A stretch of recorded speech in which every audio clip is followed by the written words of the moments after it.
everybody. We are back with Judicial Exploits, the Respark. My name is Chantel, and I have my husband here, also Mike. And we're going to talk about the Mouthpieces that takes place, from arrest to in the courtrooms to behind the walls. And today we have a very special guest that we want to speak with today. Can you introduce yourself for the people? Yes. Peace. Thanks for having me. My name is Tyson, publisher for Urban Life News Magazine, and the creator and ambassador for Paperwork Good and the Paperwork Good movement. That's amazing. So, Mike, do you want to start off and ask Tyson a question? Yeah, my first question to you, Tyson, is how do you see today's mathematics? Yeah, that's a wonderful question. I see today's mathematics, being that it's the 15th, as knowledge power, all being born to equality. We all know that knowledge is, the way you acquire knowledge is by listening, and observing, and also respecting, right? Knowledge is the foundation of all things in existence. Like the sun is the foundation of the universe, and the original man is the foundation of his family. And power deals with the true identification of who we are as a people. But I went to the dictionary, and I wanted to give a dictionary meaning of power because it's important. And it says the capacity or ability to direct or influence the behaviors of others or the course of events, right? Now, the capacity to direct and influence begins with self. And so that's what knowledge does. Knowledge, it empowers us to take control over who we are. Because the 19th degree in the alphabet is self or savior. If you don't know yourself, you can't save nobody else. That's right. You know what I'm saying? That's in right. order to deal with what's next, equality. Equality is to be equal in all things. Knowledge, wisdom, and understanding in order for us to live a balanced culture, a balanced way of life. Peace. That's right. Peace. Actual fact. Peace. So, Shannon, I'm going to let you go ahead with the first question before we get into the other stuff. So, add on. Right. So, I hear that you had some run-ins with the judicial system, state and fed. How much time did you do inside? I did 5,840 days. Wow. You know, Okay, six- so how much time was that? Break it down how many years that is for the people. Yes. Yeah, in and out of prison, I did 16 years. I started out with a 1 to 3. I did a 6-month parole violation up north. See, my first time getting incarcerated, I went upstate. I was 16. Wow. Then I did a parole violation. Okay. Then I did a blue trial in 1995. They gave me an 8 to 16. I did 10 years and 8 months. And after that, after some time in the streets, I caught another bid, which was federal, and they sentenced me to 52 months, which comes out to 4 years and 4 months. So a total of your incarceration from 16 to your fed time, about altogether, how much do you think that was? Maybe 10 years altogether? All the time I did from state and fed, To state and- 16 years. 16 years, wow. Yeah, 16. 'Cause And here you are. I did 11 years straight. Okay. And I did 3.5 So- years in the feds, and Okay. some of it, So, for the record, when you're going through the judicial system, you start seeing a lot of things that really, really, really aren't for us. Like things that are against us, people of color, it's no secret, a lot of malfeasance that goes on. So throughout your travels, have you ever experienced any malfeasance while within the judicial system? So when you say malfeasance, what do you mean? What does that word mean? That's a deep word. Well, malfeasance is a derogatory statement where it states like, all right, anything that isn't in accordance with the law. So now it's, all right, well, this is against the law. This is blatant. This is something that is racism. Racism is a malfeasance that people perpetuate.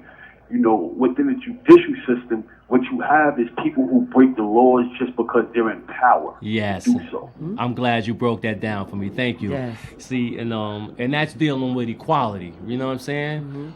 Sharing your insight so that you can empower me to understand. That's right. You know what I'm saying? That's the whole system. Actual fact. Each one teach one according to his knowledge, his or her knowledge. That's right. And the whole system is a malfeasance.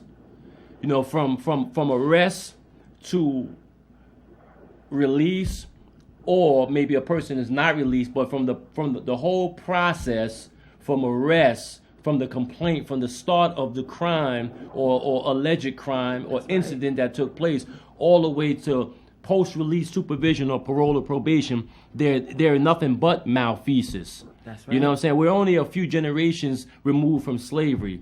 And the reason why I mention slavery, because the plantation, right, in the criminal justice system is nothing but a extension of the plantation system in the original slave codes. That's right. So while some acts of outright racism has been outlawed, for example, you ain't supposed to be able to lynch anymore, when they stopped lynching and other outright crimes against people of color, black and brown, you didn't stop the mindset. Mm-hmm. So while you can't go out and lynch and burn somebody, you didn't do nothing to check their mind. So inside their homes, they're still perpetuating racist thoughts, customs, and ways of viewing the world. Why is that important? Because these are the people who run those prisons. That's right. Prisons are in their towns. Mm-hmm. They're all cousins. They're all related. The whole justice system, from the overseer, which comes from the officer, which comes from the overseer.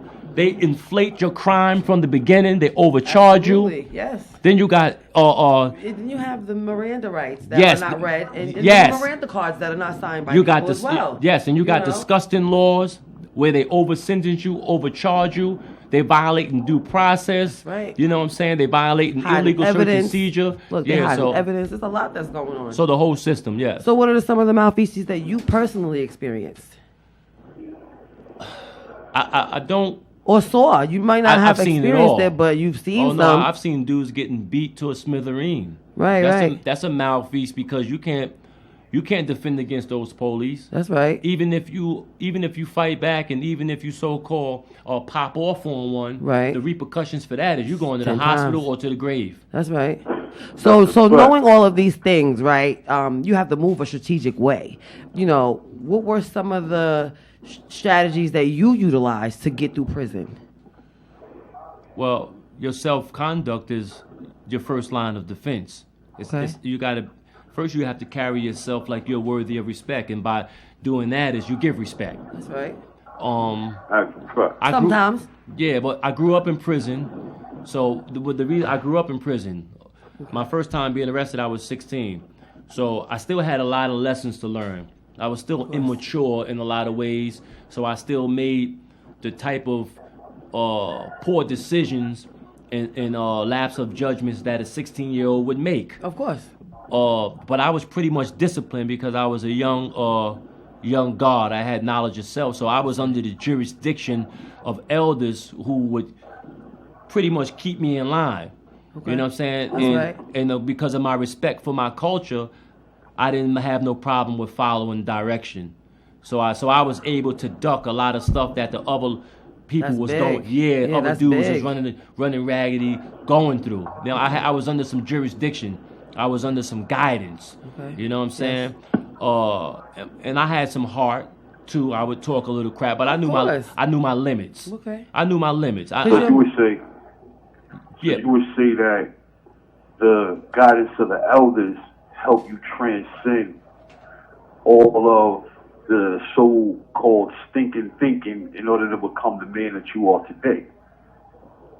Yes. Without the guidance of those men who were there before me, you know what I'm saying? Because when you come into a prison setting and you notice that it's another world, there's another set of rules and regulations that govern life inside prison if you want to survive and do it in a certain way. And so those people, whether they were guard body or just solid neutral individuals who took a liking to the way I was carrying myself, you know, they'll hip you to some game. Yo, guard, now it's like, chill, that's not cool. Or we don't do that. Or stop playing with your hands so much. I had a hand problem. I used to like to box and wrestle and right. You know what I'm saying? And they would check me. That leads to confusion. It does. But you got to think though, at 16 and 17, what else you gonna do? Because really, you're supposed to be in college. Right, and you have that kid spirit, that young spirit. Yes, and so we all flocking together. We playing. 16 and 17, you still learning how to actually walk outside of the guidance of your parents. You still need that parental guidance. So now what happens is you become a product of this machine. Once you become a product of this machine, now it's up to you to make decisions as an adult. If you don't make the right decisions, you're going to get an adult response anyway. Yeah, indeed. Because it's ran by grown men. When you were actually going through this transformation, at 16 years old, you step into the big house and you looking around like, wow, what is this? What were some of the feelings and some of the thoughts that you had going in there? Fear. You in an environment that this is new to you. You a baby. And you a kid. Not the type of fear where you shaking in your boots, but the fear of the unknown. You hear all the stories, the uncertainty of what can happen in here. Because we talking about the early 90s when the average 16, 17, 18-year-old in prison that had been there that might have transitioned from DFY or some juvenile institution. These dudes are already 180, 220, looking like grown men. Right. You know what I'm saying? So, and they're your age. You right? So the way I became strong was mentally, because we know in prison there's three type of men: the weak, the strong, and the wise. That's right. You know what I'm saying? So until I developed some personal power, until I took my bruises, took my losses, and started to transform them into victories, I was in the books. That's right. I was studying my lessons. I was building with old timers. You know what I'm saying? Yes. And I was building myself up. And I began to make my own imprint in that environment. It was just really going from boyhood to manhood. Truth be told. Okay. So while everybody else is outside, experiencing proms, going to the mall, hanging with their friends. Young people stuff. I was in there learning survival, right. Growing up before my time, right? Okay. To be honest, that's what we growing up before our time. That's true. That is very true. That's right. Yes. So go ahead, Mike. Want to ask him a question? Go ahead. Yeah, by all means, add on, man. So, knowing that we are who we are today, right? Because of our past experiences. If you could talk to your younger self, what would you tell him to do differently?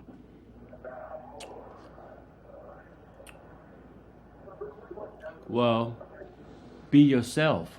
See, because when you are yourself, when you are true to who you are and your strengths and your weaknesses, and you're able to speak your truth from whatever position you are in life, can't nobody knock you off your square. That's right. Because you're not pretending. And I did a lot of pretending. You know what I'm saying? Okay. This is the realest podcast ever. You hear that? Huh? That's right. We gotta get it out. Let me go right back. Right? I'll be right back. Yeah. The whole Right. Yeah. You know what I'm saying? I'll be right back. Continue your thought. Yeah. What was the question? He threw me off with that. Yeah. Basically, being true to yourself. Being true to yourself. I would tell my younger self to stay true to who you are. If you like to draw. If you like sports, play sports. Nurture your craft. Yes, nurture your craft, because we know that in hindsight, the dudes at that age who were super cool and who were accepted by everybody, right. 10, 15, 20 years down the line. Tyson, we'll be back with Mike coming in. An incarcerated individual at New York State Department of Corrections and Community Supervision. This call is subject to recording and monitoring. Preventing suicide is important. If you have concerns during this call, please contact the individual facility to communicate with They gotta them. get real raw. You know what I mean? It's really real. And it's a pleasure to be able to have him here and build with us on the things that's going on. See, peace, right? And I didn't mean to cut you off, but that was so dope, right? This is the dopest experience in terms of podcasts that I've ever been a part of, right? Because I've been there. I was there. We're talking about me being in a place where he's able to reach out and affect people's lives in a positive manner. You know what I'm saying? He's not sitting there running to the yard. He ain't talking about a bunch of nonsense. Getting in trouble. He's utilizing his knowledge, information, and experiences to create, with your help, create a platform that saves lives. Absolutely. Right? And show people the infinite possibility of what exists in all of us if we tap in. That's right. Right? Because what we're talking about is struggle. We're talking about a dark place. We're talking about going through some stuff. But we're not talking about being swallowed up by it. And that's what I learned in prison. I was taught the power of who I was. And that's what I would teach my younger self. Just be true to who you are. That's right. Right? What prison did was it allowed me to relate to mostly any and everyone. Because why? Because we are more the same than we are different. That's We right. all go through some stuff. Your stuff may be specific to you, right? It may be your experience, but my experience in the darkness will allow me to relate to your experience in the darkness. Similarities. There's similarities. That's You know, the right. darkness makes Struggle it the is all the similarities. same. It's just struggle. Yeah, that's right. How you interpret it and what you do with it will It's a whole other determine ballgame. your power or lack of power. That's right. Personal power we're talking about. That's right. You know what I'm saying? That's right. You got a Well, question? personal power is the truth. The truth is your square that you stand on. So that born cycle degrees times culture is always going to be an energy that you perpetuate in 360 degrees. So that motion is actually attracting negative or even positive energy depending on what you're perpetuating outwardly. So if you're perpetuating positive energy, you're going to receive that back in return. Indeed. So now, when you stand on the truth, only thing that can come from that is a positive energy. That's right. Yes, What yes, comes back. yes, exactly. I agree. Okay, So I got one last question for you, bro, before we wrap this thing up. So with the magazine and the paperwork good clothing line you got going on, who would you say you aim to inspire and why? Integrity. With the clothing line, right? And we have Right. time for me to touch on that. absolutely. We have plenty of time. So I'll tell you, right? I'll tell you. The magazine came before the clothing line, but the experience that led to the concept for the clothing line came first. Okay. Right. Gotcha. So after I came home from up north in 2004, I opened a personal training studio in Freeport, but I still had one foot on the other side. Okay. So a double-minded man is confused in all his ways. So I don't while I want- was, I don't want to cut you up, but you said you still have one foot on the other side. What in do the you mean? dark, I was still in the streets. Okay. So while I was doing legitimate business, or training and taking on clients and making it significant advancements in my life, I still was in the street. Okay. You know what I'm saying? And it eventually led to my last term of incarceration. It turned out to be federal. Okay. Felon in possession of a weapon. Okay. So now this is a new ball game. Okay. So when I got to Nassau County Jail, the dudes who had federal cases start to school me on what I can expect. Okay. Because it's not like a state case. Right. I It's was way like, different. so, Different yeah, ball game. Different ball game, because in the state, and this is how you can see discrepancies in Cat's story when they be talking that shit out That's here. right, You yeah. know what I'm saying? Right. In the state, you can get a plea. You get a paid lawyer. Your paid lawyer can talk the DA and the judge down. Okay. And most of the time, if you got the resources, you can get some time that you can pretty much do. Right. Most of the time. In the feds, there is none of that. No leniency. It's called sentencing guidelines. It's a chart. And Okay. I'm going to just show you real quick what it looks like.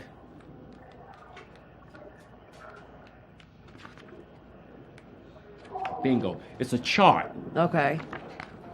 It's a chart. Your offense level and your category. Oh, I gotta look at that. Yes. You know So what I'm this saying? is what Okay. Yeah. so this is what you can expect if you catch this type of case. Yes. These and- are the guidelines. Yes. And so they don't go outside of these guidelines they whatsoever. not so far. Okay. They'll go out for mitigating circumstances if Okay. you see what happens with the feds is they will allow pre-sentencing rehabilitative efforts, meaning that they'll take in consideration everything that you've done in life. If you went to college, if you're married, if you got a job, if you did significant things in the community, Right. they'll take points off.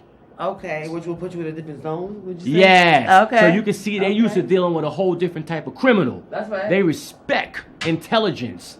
You know what I'm saying? Okay. So what happens Right. is, so while I was getting schooled on different aspects of the law, he told me, he said, yo, when you get to your jail, you gotta make sure you got a copy of your paperwork.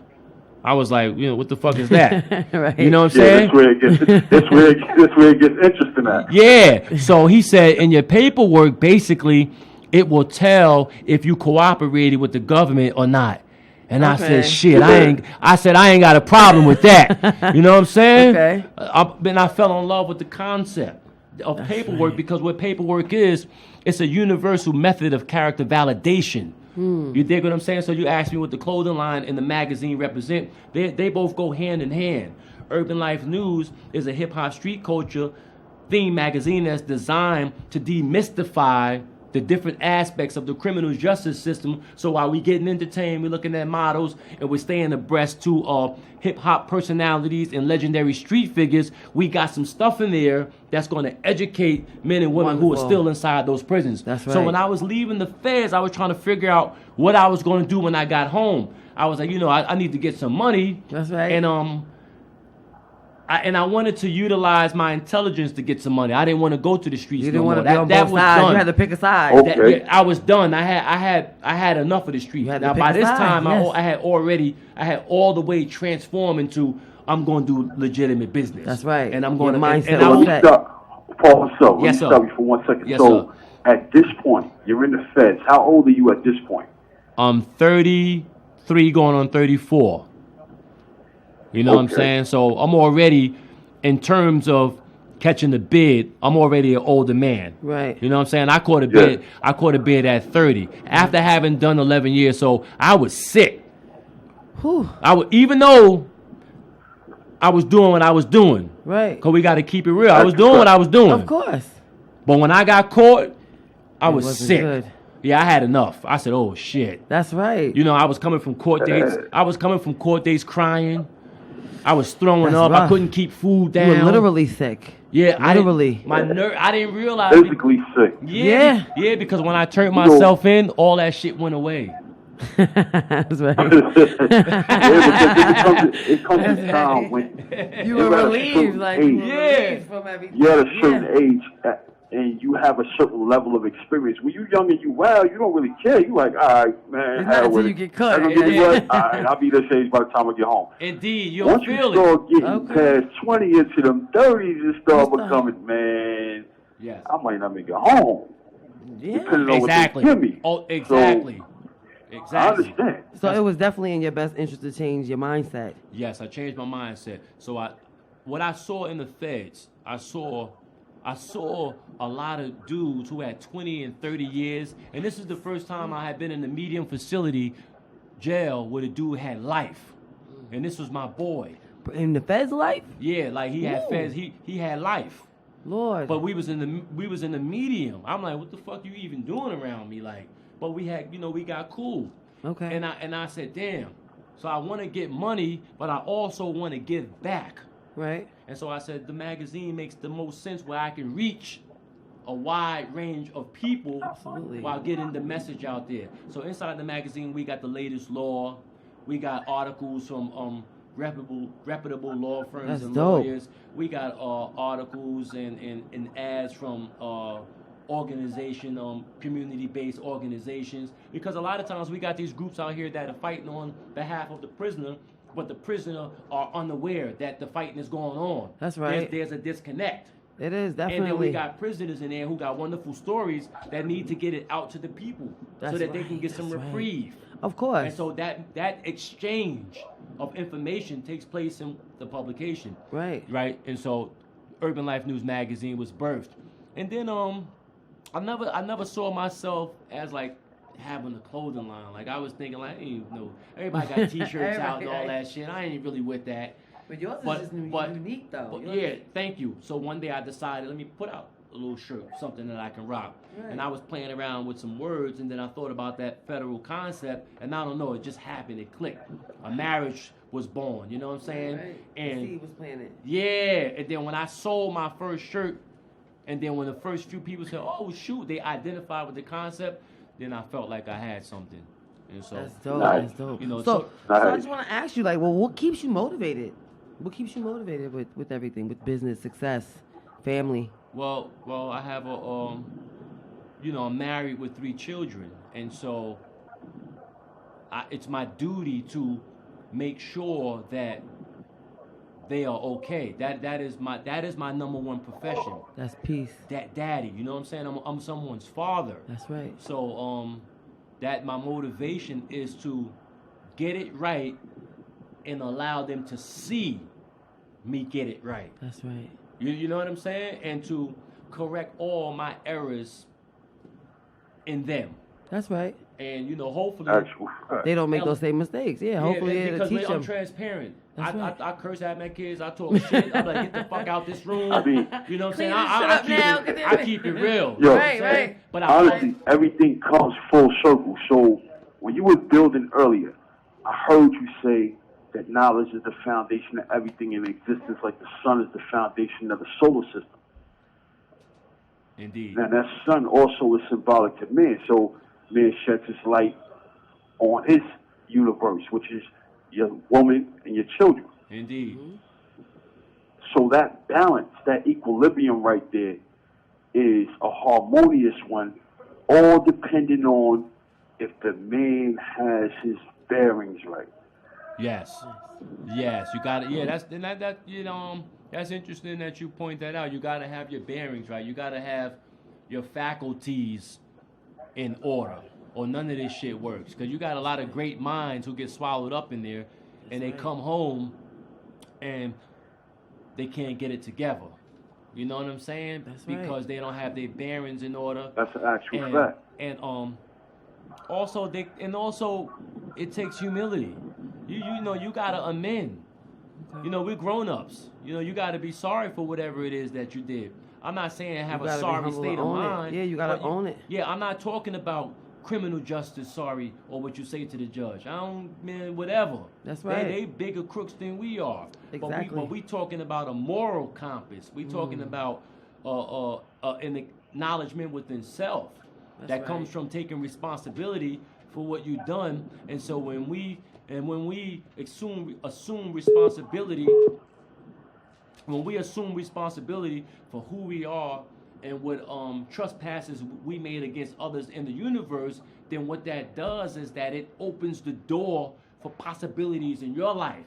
For instance, a lot of dudes, a lot of dudes be trying to get out of prison, but still have inside their heart, they haven't made amends, right? They haven't acknowledged what they've done wrong. And transcend that so that they become better people. You got it, but you got to acknowledge it. You got to accept it. You got to take responsibility for it so that you can vibrate above it. That's right. And learn from it and grow from it. Pretty much. You have to grow from it, right. or else how do you expect to get released through a court case? How do you expect emotion to get acknowledged if you ain't sorry for what you've done to somebody else? That's right. If you ain't sorry for running up in these people's house and hitting somebody in the head and taking the money, and they might be in the game too, whatever, right? It's all fear and love and war. But on a higher spiritual level, if you don't acknowledge that, damn, what I did was wrong. Yeah, what I'm saying? That's not the way it be living. That's not the way of life. Yeah. So how do you expect to put in the motion and expect those people to say, you know what, we see your issue, we're going to bring you back down? That's right. Energy begets energy. Remember we said that in the beginning? That's right. Everything is energy. Yeah. It starts with self. Energy begets energy, and it starts with self. Yo, right. That is the truth, bro. I want to thank you for coming out, man. And I really appreciate that, man. We just made history today because this is the first time this has ever taken place. You already know, King, and I'm happy to be a part of it. There's a lot of podcasts, but this is the real deal right here. Like, I'm behind a wall. So for me to have this opportunity and, have my wife by my side while we're building this brand, and then to have good people like you come in and give your story and give your testimony and tell the people out there what they expect and, how the feelings flow through the young mind when you step into these type of scenarios. I've been down 21 years, so now I'm sitting back and I'm remembering all of these times where I stepped inside the building and was like, all right, what's going to happen? What's coming next? You see what I'm saying? Mm-hmm. And I'm still living it at the moment. So for you to actually come in and give people that, and then they see your level of success out there. Absolutely. It's amazing. This is what actually makes it worth it. Invite. So it gives brothers like me an opportunity to see, like, yo, listen, man, if I could do this from here, when I get there, I could do like that. Indeed. Or I could do better than that. I could do something else. I could, you know, a lot of individuals don't take out the time to actually do the self-inventory that it takes to put themselves in a place where they're actually doing something that they love to do. Yes, so indeed. in here, the mental capacity diminishes if you're not constantly evolving. And constantly educating yourself as well. Yeah. Yes, indeed. That's a fact. Actual fact. That's an actual fact. You have to stay in it to win it. If not, you're gonna vegetate. You know what I'm saying? You're gonna vegetate. You're gonna become like a vegetated state of mind. You know what I'm saying? You'll be alive, but you won't have life in you. That's right. So you have to stay connected.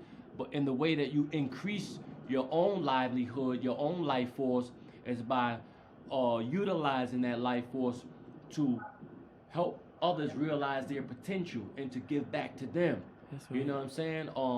Again, knowledge begets knowledge. Nothing comes from corn but corn, right? That's you can't plant grapefruit and get watermelon. You know what I'm saying? So if you want good stuff to take place in your life, You gotta plant that. Yeah, you gotta give that. That's right. Right? Oftentimes we speak mathematics, right? And we speak in the allegorical sense, but there is a literal side, there's a literal application to mathematics, and that's actually investing your time to make it real, to do for others, to help others. Make it practical. Yeah, make it practical, make it real, and also, you know, acknowledge that we're human. That's right. And you have to, in the process, be gentle with yourself, because self-care is important too. Right. You know what I'm saying? Although you got to keep up appearances inside that place, you still got to do those things that keep you empowered, keep you whole, keep you sane, and keep you complete. That's right. That's right. That's a fact. You know, appearance is everything. The whole thing is, just like each one teach one according to his or her knowledge is a way of dealing with equality, which is actually today's mathematics, you also have to lead by example. Yes. So if you're leading in the right way, you don't ever have to say a word. It's like when I first came up, you had brothers that were wearing their pants sagging, whatever, what have you, and you had individuals who been down for a while. They's wearing their pants on their waist, their shirt tucked in, everything creased up and all that. They've been down for a while. You looking like, yo, damn, dude, a little out of touch with shit. But in all reality, this is his perception of who he is. So now, when you come around him and you hear him start doing wisdom and all of that, you like, yo, hold up, wait a minute. This guy got respect for himself. He don't curse or nothing. So now what happens is, when you come around this individual, you start offering that same respect. Yes. Just by his leadership of how he carries himself, it changes you when you're around him. So if you're redundantly around him, it starts to become a part of you. Yes, indeed. In your own way. So now you start carrying on that legacy yourself, where it's like I have more respect for myself than this. I have more respect for my family, because everywhere I go, I represent my family. I represent my lineage. I represent my legacy. So once you have that self-respect, you become refined. That refinement actually frees you from all of the mental chains that, you know, we fall victim to in the hood. Like the perception that we have in the hood is, you know, who's the toughest, who don't care the most, things of that nature. You see what I'm saying? Everything that's derogatory, but it's never who's the smartest, who got the most degrees, who achieved the most in this scholastic field, or who has the propensity to actually lead us to the next level. It's never that. It's always something derogatory that's glamified. So that glamification actually brings the individual to say, well, listen, I'm going to buy into the concept. You young, running around the streets, 16, have you, and you like, yo, listen, man, I'm going to do like the ones that came before me, because they're the ones that driving the big cars and all of that. So when you look at that concept, nobody wants to follow the broke dude. The broke dude might be a jury box, but nobody wants to follow him. Everybody wants to follow this guy right here that seems like he's living lavishly. Everybody wants that. That's the American dream. So they sold us this dream and then gave us drugs to try to capture it. Yes, indeed. Well, you know, yes, I agree. I agree. But also, what I've come to realize too is that success attracts success. It makes people follow you. It makes people listen. And oftentimes, I believe, and I hate to say this, but I must acknowledge the truth as I see it, that the days of the poor righteous teacher, those days are over. That's right. You know, like, and that's why I didn't just put out a criminal justice type of magazine. That's why I didn't put out just straight articles on growth and development, because them young dudes ain't really gonna pay attention to it. No, you had to there gotta be some models in there. You had to pique their attention. Yeah, there there gotta be some hip hop stuff. There gotta be some culture, something they can relate fashion. to. You have that's right. You have something to pique their interest. And the same is true in the streets. With if your package ain't well put together, these dudes ain't gonna pay no attention to you. That's right. That's the time that actual fact. we gotta but understand. I'll say this, Paul, me for cutting your wisdom, on behalf of those of us in here who know and who are spreading the word about the mag, who are passing the mag around and so on and so forth. We really appreciate you, man. We really appreciate what you're doing for us. We appreciate what you're doing for the culture, because it's very seldom do you have brothers able to reach from behind these walls and actually manifest themselves in the street in a different way other than the internet. You know, the internet is like everybody got it, everybody do it. I sent a picture home, my wife threw it on IG, oh yeah, hip hooray when she coming home. That lasts for a couple of days and it's over. But you got people being frozen in time in something that's always going to be passed around the jails. We can't see the internet in here. Yeah, indeed. You see what I'm saying? But we can see your magazine in here because it's something tangible. It's something that you brought into fruition, that you reached back in here and was like, yo, listen, this was going on out here. Like there was a little clip from when you went to a parade and you was like, yo, my wife was rallying on me. Fellas, I had to take these pictures. I had to take these pictures of these ladies for you to get these pictures to you. You see what I'm saying? So it's like, just to have brothers feel like we're still relevant. Yeah. And, you know, we live vicariously through you. We appreciate that, man. Thank you, King. That's a lot. That means a lot. Thank you. I remember That's that. Big. I think that was a Caribbean Day parade. I got it. Actual fact. Well, my wife's sister saw the magazine and you letting your husband do that? And then my wife, I'm like, man. And now look at you. Look at you. Come on, man, chill out, man. You think I need this? What butt is everywhere? That's right. Right? Come on, man. This is for the people. But look at what you're doing. Yeah, that's a hard thing to explain right there. Yeah, that's definitely a hard thing to explain. Yeah, it is. You know, you got wifey at the Caribbean Day parade, you snap the back shot. It doesn't get like, any what you think easier. you doing? Exactly. Yeah. It don't get no easier, bro. Word. Yeah. But that's a sacrifice I'm willing to make because my intentions are righteous. I ain't, my intentions are righteous. Absolute fact. Like this is the belief that our wisdoms have in us. Like my wisdom have belief in me, and this is the reason why I'm able to sit here and do this right now, because she's sitting right there with you and making a way for me to actually do this. She just brought my dreams to fruition. If I could dream it, she's gonna walk it. That's a fact. And I live vicariously through her. That's dope. Absolutely. That's amazing. That's really amazing. You guys are really dynamic. You know what I'm saying? Y'all really killing the game. I've seen this attempted many times in my journey. Obviously, I grew up in prison, but this is the first time that I've seen a lot, just like you've seen a lot, and this is one of the first times that I've seen it work and continuously work, and you guys making a positive impact. You know what I'm saying? Like that's part of the reason why I married my wife, because from behind the walls, she was working in the way that you're working for him, going to get cases, meeting lawyers. That's right. I was fighting. Yeah. And I'm hard to deal with. Yeah, I was hard to deal with. Yeah. No, it was many screaming. I totally understand it, man. It like, was many screaming matches, I totally man. understand it. But you guys get through it, you know what I mean? And you work hard to make sure that you end up on this side the way you're supposed to, that's the goal. in good health. That's the you know goal. what I mean? So that's the goal. It's a blessing. Well, that's why me personally, I had an opportunity that a lot of brothers didn't have, you know, and I was able to salute my wife in a certain way. So, like, when you look at the book, The Thrill, that's my wife on the cover, and my cousin's wife. That's our car, the white one. And, you know, we lit. actually... That copy is actually for you, Tyson. All right. That's actually for you, The Thrill. All Yeah, right. we Yeah, actually you can catch it on bought Barnes this and Noble, realism to Amazon, life. So on our it's like... website. I was sitting in the cell. It's a I was great sitting in read. the cell thinking of this, damn it, 15 years ago. You see what I'm saying? And it was like, I meet my wife, and she's like, okay. Let's met publish it. prior to this, and then it was like, all right, well, you know, I'm single, you single, you know, do some business, doing business, did a couple of business and what have you. And once we really got deeper into business, aside from the relationship, it was like, all right, what do you have for me?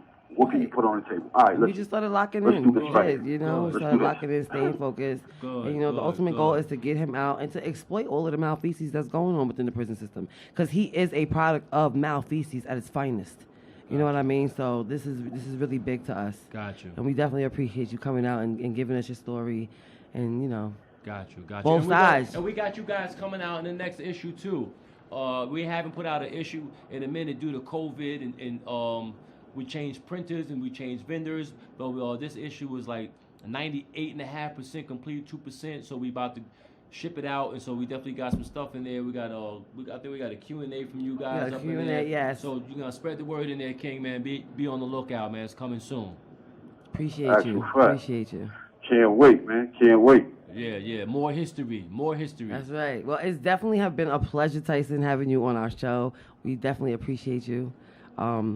Please subscribe to our channel, Judicial Exploits, The Resparked. Any stories that you guys want to tell us about any malfeces that you or someone you know may have endured, please let us know. You know, we want to hear the stories. We want to get it out there so that we can make change in society. You know, change has to start. Educating people on how to move strategically in prison is very, very important to make sure that when you come out those doors, you can be successful at whatever it is that you're doing, whether it's a boss or whether you're the worker. It doesn't matter because it takes good workers to maintain a business. So, you know, we keep that in mind when we're telling these stories and educating people and helping people. Indeed. You know, so Yeah, subscribe to us. Hit those bells. That's right. Hit You those know. bells, subscribe. And Shout thank you out again. to all the followers. Shout out to everybody that stand behind us during the course of this movement. We aim to please, we won't disappoint. That's right. Tyson was a Yo, pleasure. Tyson, thanks a lot, Thank man. you. Thank you. All right, Peace. Marty. Peace. Thank you. That was great. How you feel, Tyson? Oh, that it was good? good. Yeah. All right, cool.